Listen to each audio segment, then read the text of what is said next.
नमस्कार दोस्तों, स्वागत है आपका हमारे नए वीडियो में। वीडियो स्टार्ट करें इसके पहले ही बोल देते, वीडियो को लाइक शेयर कर दीजिएगा और कमेंट करके अपनी राय भी जरूर दीजिएगा। तो दोस्तों, हम बात करने वाले हैं दहेज बाबू और टोनम के बारे में। जैसा कि कल आप लोगों ने Q&A वीडियो तो देख ही लिया होगा, जिसमें आप लोगों ने जो भर भर के सवाल इन लोगों पे दागे थे, उनमें से कई सवालों के जवाब ताओ में सोनम जी ने दिया था। उन्हीं में से एक सवाल का जवाब मुझे पूरी तरीके से नहीं मिल पाया, तो मैं इस वीडियो में पूछना चाहती हूँ कि ऐसा कौन सा साइड बिजनेस करते हैं कि इनके पास इतना पैसा आता है। आपने उस साइड बिजनेस का नाम नहीं बताया टोनम जी, तो जरूर उस साइड बिजनेस के बारे में बताइएगा, जिससे इंसान इतना पैसा कमा ले रहा है कि मेहरारू को 1.5-2 लाख का फोन दे दे रहा है। तो जरूर बताइएगा कि ये साइड इनकम कौन सी है, ताकि बाकी सारे लड़के भी जाने और जो लोग अपनी सैलरी से पत्नियों को खुश नहीं कर पा रहे हैं, वो लोग भी साइड इनकम कर करके अपनी पत्नियों को खुश करें। बहुत सारे लोगों ने आज एक कमेंट में जवाब पूछा कि तुम्हारा पति अगर इतना साइड इनकम करके पैसा कमाता है तो वो जॉब करने क्यों नहीं जाता है, किसी जगह पर जॉब के लिए ट्राई क्यों नहीं करता है। अरे आप लोग भी बेवकूफ हैं क्या जी?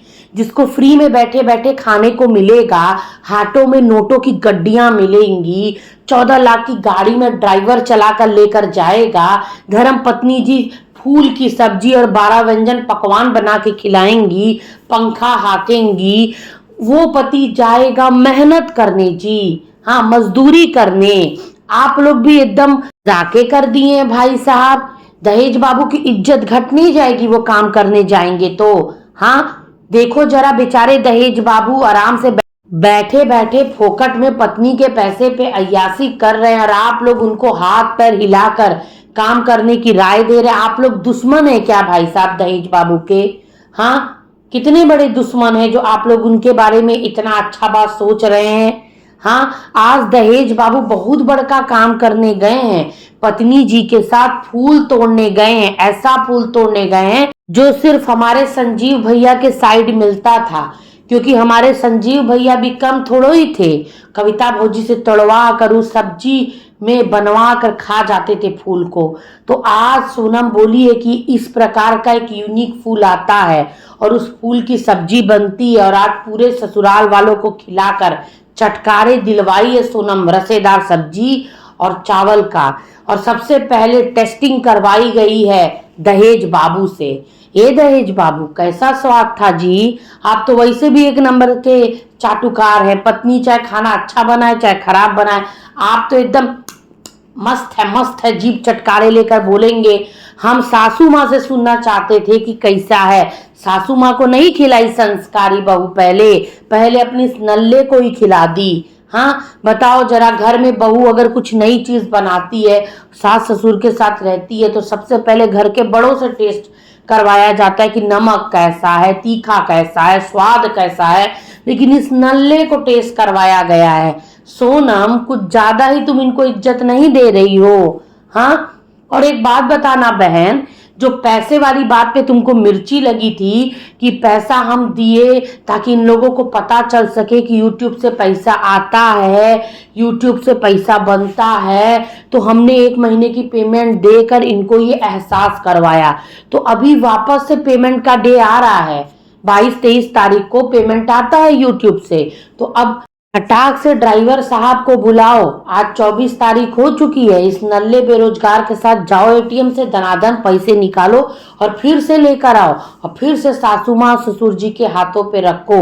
उनको हर महीने पता चलना चाहिए ना कि यूट्यूब से पैसा आता है, वरना वो तो सोचेंगे कि एक ही महीने पैसा आता है। हाँ हर महीने पैसा देना चाहिए ना संस्कारी बहू, 1 महीना देकर शांत क्यों हो गई? हाँ तुम तो बहुत संस्कारी हो, बिना पतिदेव से पूछे कुछ नहीं करती, सासू माँ से पूछे बिना कुछ नहीं करती। तो जितना भी पैसा कमा रही हो लाकर दन्न से धर दो, सिर्फ यूट्यूब का नहीं बहन, फेसबुक का भी धरना, ठीक है, पूरा पैसा दिखाना ताकि पता तो चले उनको कि कितना लाखों रुपए कमाती हो।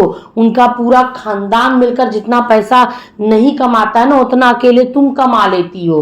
तो उनकी तो चांदी चांदी हुई है। वैसे भी इस नल्ले से कोई शादी नहीं करता, तुमको फंसाकर इस नल्ले ने तो चांदी वैसे भी अपने कर्म बना लिए हैं।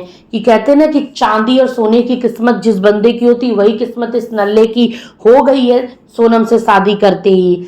तो भैया फटाफट से जाओ एटीएम से पैसा निकालो और सासू माँ के हाथ पे लाकर धर दो, ताकि सासू माँ को पता चले कि हर महीने पैसा आता है। और एक बात बताओ सोनम, तुम्हारे भैया ने ऑलरेडी तुमको महंगा एप्पल का फोन दिया था, तो जब तुम्हारे ये नल्ले जी पति लेकर आए तो भैया के फोन का क्या करी? हाँ, जब पतिदेव लाए होंगे इतना महंगा सैमसंग का महंगा 1.5 लाख वाला फोन, तो अब तो उसी से वीडियो बनाओगी, तो भैया वाला फोन क्या की? वो दहेज बाबू को दे दोगी क्या एप्पल चलाने को? हाँ, और दहेज बाबू ये काहे आप झूठ बोले जी कि आप बचे हुए पैसे से लेकर आए हैं? क्या इतना पैसा बच जा रहा था आपके ट्रेनिंग के बाद कि आपको लाखों रुपए बच गए थे कि आप लाखों रुपए से फोन खरीद कर लेकर आ गए? हाँ, और आप जब लाखों रुपया का फोन धर्म पत्नी जी को दिए तो धर्म पत्नी जी को मैसेजवा का स्क्रीनशॉट ले लेना था अपने उस महंगे वाले फोनवा में जो आप दिए थे।